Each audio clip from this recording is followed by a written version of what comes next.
Hello? Hi.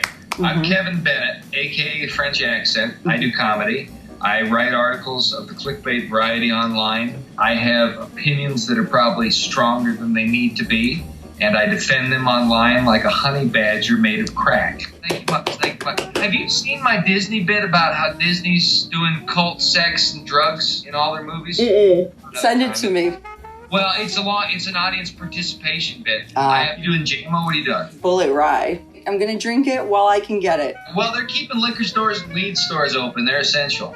You're not gonna keep me in my house with no weed. You were in LA, and then now you're not in LA. Well, I do an RV thing. I live in an RV with my cat, and I shower at the 24-hour fitness, and I write at the Starbucks. If you sleep where you work, it messes with your brain. I read that somewhere, so I guess it must have been Monday the 16th of March. I'm showering at the 24-hour fitness, and I get out, and I'm putting on my clothes, and they say, the 24-hour fitness is closed, leave immediately. Like, I'm what? So I leave the 24-hour fitness. I'm like, well, I'll go down to T-Pop, which is in North Hollywood.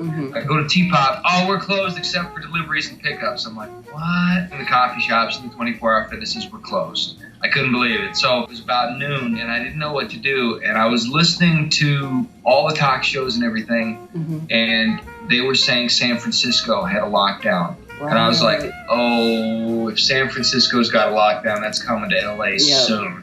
And I saw that, and I was like, I gotta go. So I prayed over a coin and flipped it. I said, God, heads, I try and ride this out. Tails, I head south of the mountains into East California to avoid, because I'm in the RV, to avoid the hills, and then go on up to Needles and zip on through up to Colorado and maybe Wyoming, because I got family in Wyoming, and I got a place I could stay in Colorado. I spent the night. It was a little place called Tuba City. I was there for 12 hours, and somebody stole my phone. I got it back, though. It was a miracle, because the guy felt bad. And I was like, listen, man, Jesus, help me, please. I live in an RV. And he's like, oh, because I was in the bathroom, and I left it on the counter. And I went out to the RV. I was gone for like 30. I shouldn't have left it there, but my brain farted. Right. So he saw I was in a desperate spot. He relented. He gave me my phone back. And I made it to Colorado, and then I got a engine misfire on my RV. They had to order in parts. What happened was they ordered the parts Thursday last week. Okay. And they said they'd come in Monday this week. Okay, and then Friday last week, I heard that LA was going on lockdown, and I heard Colorado had non-essential businesses locked down. And I was like, oh, if they're doing non-essential now, then by Monday or Tuesday next week, it's going to be, I'll be stopped by cops for driving around or for being seen. The dealership, I don't think, believed it was going to happen. I asked them, if it goes on lockdown and I have to limp home, can I ship my parts? And they said, yeah. And then sure enough, I saw the writing on the wall. So I just risked it. So I had a misfire in cylinder. I had to drive 500 miles through the mountain. I had to go between 40 and 50 miles an hour the whole way. That's like speed.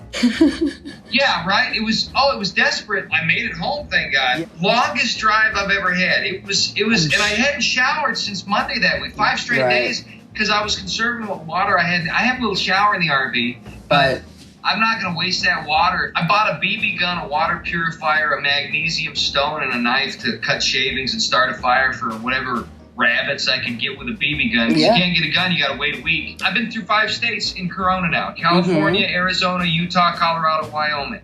California, the people think it's a little bit crazy, and then it hits, and I haven't been there since last Tuesday. Arizona, everybody, they don't quite believe it. They're not afraid. Same thing in Utah. Utah looked like it was vacation time. I've never seen more RVs on the road. Right. Colorado was a mix, because Colorado's not a blue or a red state. They're kind of purple. Wyoming people are more annoyed and irritated, and they don't believe it's a problem at all. And I'm closer to that camp myself, but I don't think it's necessarily a hoax either. I think we're talking about a real virus. We're talking about real sickness and illness, but I think the response is capitalizing on the ignorance of the public. Colorado just went on lockdown yesterday, and now the Denver Post is releasing articles that say you can't go hiking or skiing in the woods, and I think that's I don't even know what to do about that. There's like this crazy disconnect, not only between the truth and fiction with a lot of our government, but like just between the federal government and the states. There's no PTA phone tree.